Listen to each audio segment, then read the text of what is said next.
আমি এইবাৰ অৰুণোদয় 3 পইণ্ট আঁচনিটো ৰেচন কাৰ্ডৰ লগত আমি জড়িত কৰিব খুজিছোঁ অৰ্থাৎ ৰেচন কাৰ্ডৰ নম্বৰ থাকিলেহে অৰুণোদয় পাব কোনোবাই ক'ব পাৰে যে বাবা মোৰ ৰেচন কাৰ্ড নাই সেই কাৰণে আজি আমি 19 লাখ লোকক নতুনকৈ ৰেচন কাৰ্ড দিয়াৰ আঁচনিখনো আৰম্ভ কৰিছোঁ অৰ্থাৎ আজি দিনটোত আমি ৰাজ্যজুৰি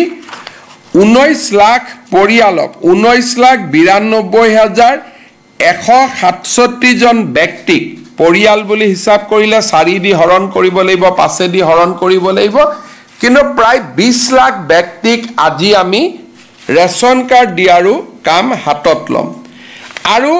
এই ৰেচন কাৰ্ডখিনি দিয়াৰ পিছত অসমত ৰেচন কাৰ্ড পোৱা ব্যক্তিৰ সংখ্যাও প্ৰায় 2,60 লাখলৈ বৃদ্ধি হ'ব তাৰ মানে ৰেচন কাৰ্ড নোহোৱা পৰিয়াল এতিয়া অসমত দুখীয়া পৰিয়াল খুব কমেই থাকিব যিসকলে অৰুণোদয়ত আবেদন কৰিব কিন্তু মোৰ ৰেচন কাৰ্ড নাই তেওঁলোকে প্ৰথমতে ৰেচন কাৰ্ডখন ল'ব ৰেচন কাৰ্ডখন লোৱাৰ পিছতহে অৰুণোদয় ল'ব কাৰণ অৰুণোদয় ল'বৰ কাৰণে ৰেচন কাৰ্ড লাগিবই সেই কাৰণে আজি আমি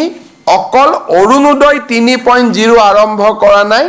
20 লাখ লোকক ৰেচন কাৰ্ড দিয়াৰ আঁচনিও আজি আমি সমান্তৰালভাৱে আমি আৰম্ভ কৰিছোঁ এতিয়া মই ৰেচন কাৰ্ড কেনেকৈ পাব লাগে তাৰ বিষয়ে চমুকৈ কম যে যি পৰিয়ালৰ বাৰ্ষিক উপাৰ্জন 4 লাখতকৈ কম আৰু চৰকাৰী চাকৰি তেওঁলোকৰ পৰিয়ালত নাই তেওঁলোকে ৰেচন কাৰ্ড পাব পাৰে গতিকে আজি যিসকল লোকৰ হাতত ৰেচন কাৰ্ড নাই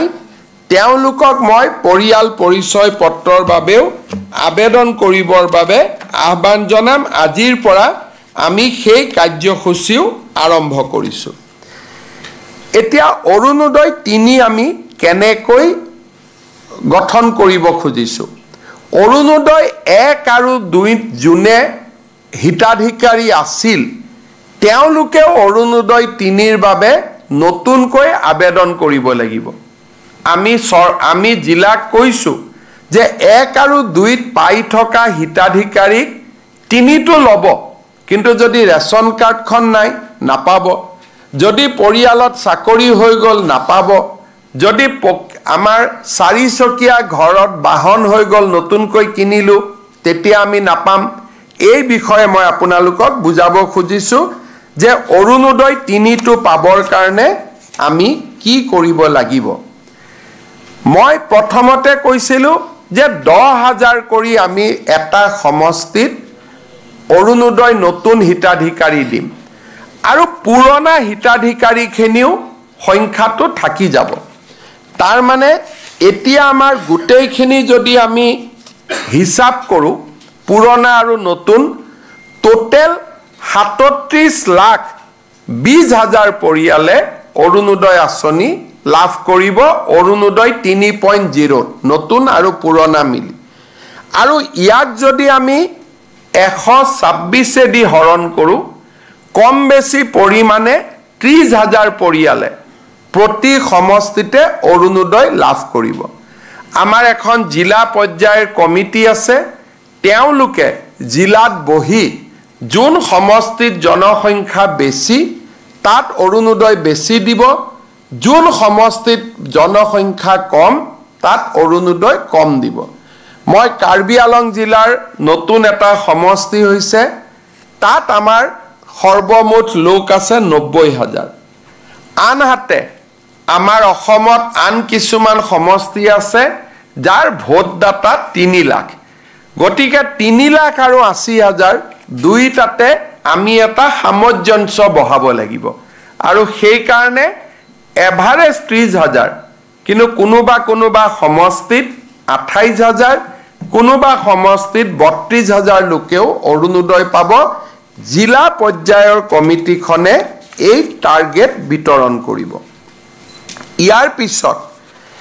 জিলা সমিতিয়ে প্ৰত্যেকটো ভোট কেন্দ্ৰলৈ এই টাৰ্গেট বিতৰণ কৰিব অৰ্থাৎ 30,000 জালুকবাৰী সমষ্টিত যদি অৰুণোদয় মোৰ ভোটাৰ লিষ্টত ভোট গ্ৰহণ কেন্দ্ৰ আছে 200টা এই 200টা ভোট গ্ৰহণ কেন্দ্ৰত জনসংখ্যা অনুসৰি আৰু দুখীয়া মানুহৰ পৰিবেশ পৰিস্থিতি অধ্যয়ন কৰি প্ৰত্যেকটো বুথত সমান নহয় সমানুপাতিকভাৱে জিলা পৰ্যায়ৰ কমিটিয়ে প্ৰত্যেকটো বুথৰ বাবে অৰুণোদয় হিতাধিকাৰীৰ সংখ্যা আবলটন কৰিব সমান নহয় বুলি মই কিয় ক'লো কোনোবা ভোট গ্ৰহণ কেন্দ্ৰত 300 ভোট থাকে কোনোবা ভোট গ্ৰহণ কেন্দ্ৰত 1000 ভোট থাকে সমানুপাতিকভাৱে তেওঁলোকে এই কোটা 30,000ৰ কোটা প্ৰত্যেকটো ভোট গ্ৰহণ কেন্দ্ৰলৈ তেওঁলোকে ভাগ কৰি দিব ভাগ কৰি দিয়াৰ পিছত সিলেকশনৰ এটা প্ৰক্ৰিয়া আৰম্ভ হ'ব পঞ্চায়ত বৰ্তমান নাই কাৰণে আমি জিলা উপায়ুক্তক দায়িত্ব দিছো যে আপোনালোকে গাঁও পঞ্চায়তৰ সেক্ৰেটাৰী আৰু 4 জন মনোনীত ব্যক্তিক লৈ গাঁও সভাখন পৰিচালনা কৰিব এতিয়া অৰুণোদয় পাবৰ কাৰণে আমাৰ মানদণ্ড কি হ'ব সকলোৱে আবেদন কৰিব আমি কাক অৰুণোদয় দিম প্ৰথম অৰুণোদয় পাবৰ কাৰণে মোৰ এখন ৰেশন কাৰ্ড থাকিব লাগিব যাৰ ৰেশন কাৰ্ড নাই হি ৰেশন কাৰ্ড বনাই ল'ব কিন্তু ৰেশন কাৰ্ড থাকিবই লাগিব যাতে লাহে লাহে আমি ৰেশন কাৰ্ডৰ লগত অৰুণোদয় আমি সামঞ্জস্য ৰাখিব পাৰো বিধানসভাটো প্ৰশ্ন কৰিলে আমি তেওঁৰ ডিটেইলছ দিব পাৰো কাৰণ ৰেশন কাৰ্ডৰ দেউতাক মাক এড্ৰেছ আৰু আধাৰৰ লগত ৰেশন কাৰ্ডখন জড়িত হৈ আছে তাৰ মানে অসমত অৰুণোদয় 3.0 ৰেশন কাৰ্ড আধাৰ অৰুণোদয় এটাই ডাটাবেছ হ'ব আমি লগে লগে জুনে যি প্ৰশ্ন কৰে আমি লগে লগে উত্তৰ আমি দিব পাৰিম অৰুণোদয় পাবৰ কাৰণে আমি কি কৰো প্ৰথম অৰুণোদয় আমি কাক দিও যে গাঁওখনত গোটেই মানুহ বহিলে মিটিং হল যে আমাৰ গাঁৱত 100 অৰুণোদয় আহিছে আমি কেনেকৈ বিতৰণ কৰিম বহুত সময়ত বহুত মহিলাই মোক কয় বাবা মই অৰুণোদয় পোৱা নাই কোনোবাই কয় মই অৰুণোদয় পাইছো কোনোবাই কৈছে মই ধনী মানুহে অৰুণোদয় পালে দুখীয়াই পোৱা নাই মই ইলেকশন মিটিংত গলে মানুহে এনেকুৱা বহুত অভিযোগ কৰে আজি অসমৰ সকলো জাগাতে 2000 3000 5000 মানুহ বহি আছে বিশেষকৈ আই মাতৃ সকল বহি আছে অৰুণোদয়ৰ বিষয়ে শুনিবৰ কাৰণে মই বুজাই দিব খুজিছো যে অৰুণোদয় কোনে কোনে পাব লাগে প্ৰথম অৰুণোদয় পাব কোনে লাগে বিধৱা মহিলা গৰাকী অৰ্থাৎ যি পৰিয়ালত বিধৱা মহিলা আছে সেই পৰিয়ালে অৰুণোদয় আঁচনি পাব লাগে যদি কোনোবা পৰিয়ালত 45 বছৰৰ ওপৰৰ অবিবাহিতা ছোৱালী আছে সেই পৰিয়ালটোৱেও অৰুণোদয় পাব লাগে কোনোবা পৰিয়ালত যদি বিবাহ বিচ্ছেদ হোৱা মহিলা আছে সেই পৰিয়ালটোৱেও অৰুণোদয় পাব লাগে কোনোবা পৰিয়ালত যদি স্বামীয়ে বিবাহ বিচ্ছেদ আইনমতে দিয়া নাই কিন্তু এৰি থৈ গুচি গ'ল তেনেকুৱা মহিলা থকা পৰিয়ালত অৰুণোদয় পাব লাগে এইটো হল অৰুণোদয় প্ৰথম নিয়ম দ্বিতীয় অৰুণোদয় কোনে পাব লাগে কাৰোবাৰ ঘৰত যদি তৃতীয় লিংগৰ ব্যক্তি আছে পুৰুষ আৰু মহিলাৰ পিছত আৰু এটা লিংগ থাকে উভয় লিংগ থকা পৰিয়ালতো অৰুণোদয় আমি দিব লাগে তৃতীয়তে যাৰ ঘৰত দিব্যাংগ ব্যক্তি আছে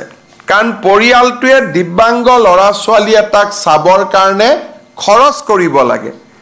দিব্যাংগ ব্যক্তি থকা পৰিয়ালক আমি অৰুণোদয় দিব লাগে তৃতীয় চৰকাৰী বৃদ্ধাশ্ৰমত যিসকল আইতা থাকে সেই আইতাসকলক আমি অৰুণোদয় দিবই লাগে তৃতীয়তে যাৰ ঘৰত এইডছৰ বেমাৰী আছে থেলাছেমিয়া আছে হিমোফিলিয়া আছে চেৰিবেল পালসি আছে কুষ্ঠ ৰোগ আছে অটিজিম আছে এওঁলোকৰ পৰিয়ালতো আমি অৰুণোদয় দিব লাগে কোনোবা মহিলা যদি ভিক্ষা কৰি জীৱন নিৰ্বাহ কৰে তেওঁলোককো ডিসি সকলে বিচাৰি উলিয়াই অৰুণোদয় দিব লাগে আৰু এইখিনি মহিলাক অৰুণোদয় দিয়াৰ পিছত যিখিনি বাকি থাকে সেইখিনি যাৰ বাৰ্ষিক উপাৰ্জন 2 লাখ টকাতকৈ কম তেওঁলোকে অৰুণোদয় আঁচনি পাব পাৰিব অৰ্থাৎ প্ৰথমতে বিধৱা ডাইভোৰ্স মহিলা দিব্যাংগ ব্যক্তি থকা পৰিয়াল আৰু বেমাৰী ব্যক্তি থকা পৰিয়াল HIV থেলাসেমিয়া হিমোফিলিয়া আৰু ভিক্ষা কৰি খোৱা আই মাতৃ সকলক আগত অৰুণোদয় দি যিখিনি বাছি ৰব সেইখিনি আমি দুখীয়া পৰিয়ালক অৰুণোদয় দিম 2 লাখ টকাতকৈ যাৰ আৰ্থিক উপাৰ্জন কম ৰেশন কাৰ্ডৰ ক্ষেত্ৰত আমি 4 লাখ টকাৰ মৰ্যাদা ৰাখিছো যে 4 লাখ টকা বাৰ্ষিক উপাৰ্জন হলেও ৰেশন কাৰ্ড পাব কিন্তু অৰুণোদয় 2 লাখ টকা বাৰ্ষিক উপাৰ্জন হলে অৰুণোদয় পাব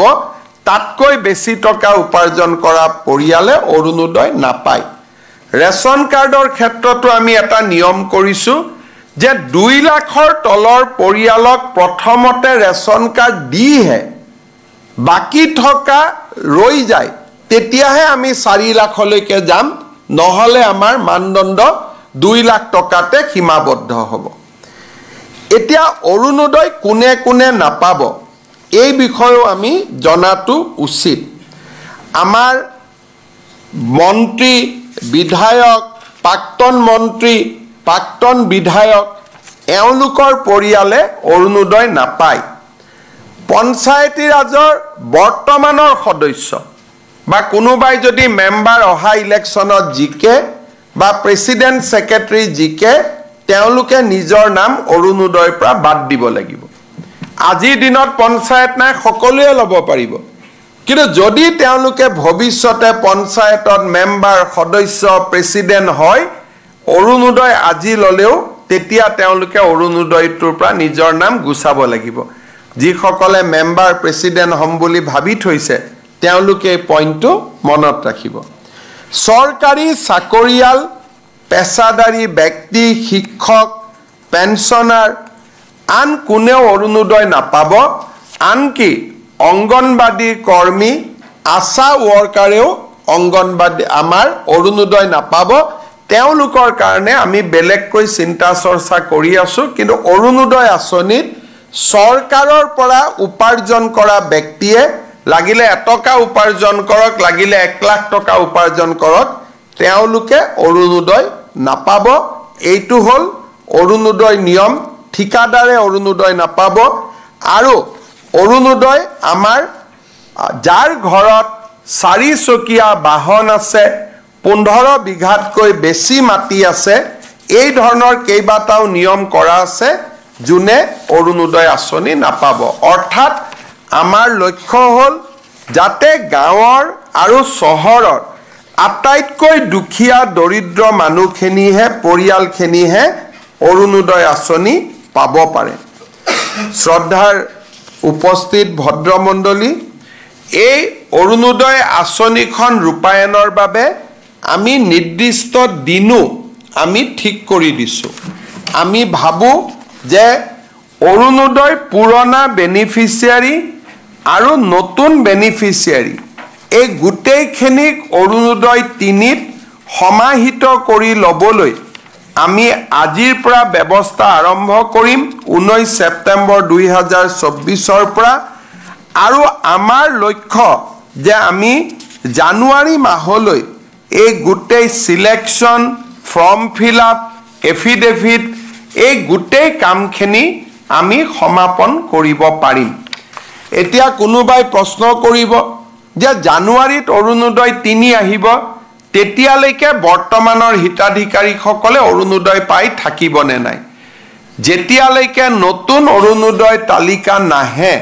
তেতিয়ালৈকে পুৰণা হিতাধিকাৰীসকলে অৰুণোদয় পাই থাকিব তাত কোনো চিন্তা নাই